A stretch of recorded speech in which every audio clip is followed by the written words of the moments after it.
Today, we're going to take a look at arrow functions. So, what are they? Well, they are a way to define a function in JavaScript, and they can be named by using function expressions, but they can also be anonymous. And they're useful because they provide a cleaner syntax versus a traditional function declaration. Now, arrow functions can utilize an implicit return, which means the return keyword is implied in single expressions, and that also means the curly braces can be removed.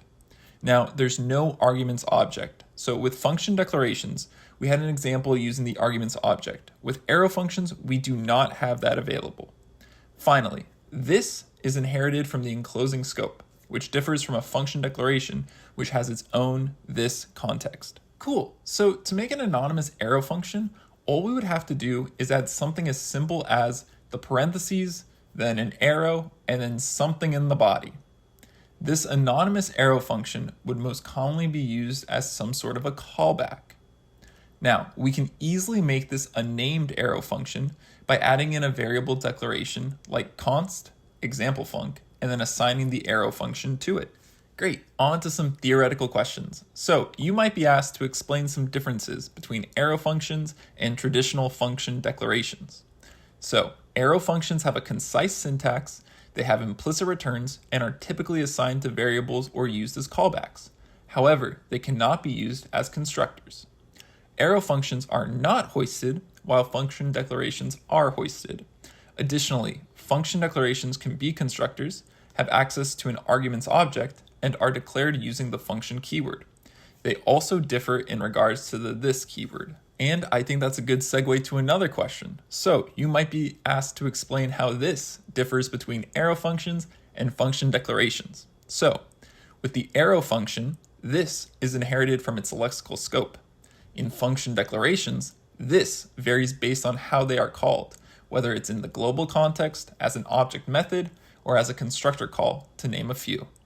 This will be covered in more detail in the this video coming soon. All right, on to some coding questions. So you might get an example like you see here, where you are asked to log all of the arguments. So we cannot use the arguments object since this is an arrow function. Instead, we can use the rest operator, and we can add it before the parameter names. So then the rest variable will now be an array of all of the arguments passed into the function. Now, inside of the body, we can loop through the array by using for each, and then we start logging each value. And here you can see we get hi, bye, and fly. Okay, so we have another example over here with an object that has a pet name property and a log name method. In this example, we might think that we would return goose because this would be referring to the object. And that would be true if we were using a function declaration. However, since log name is an arrow function, its context is inherited from its scope. And in this scenario, we look outside of the dog object and look to where dog is defined, and it happens to be in the global scope. And this now refers to the global object. So, because the global object does not have a pet name property, it returns undefined. Okay, that covers today's video. Thank you so much for watching. Please like and subscribe if you enjoyed it, and I look forward to seeing you in the next one.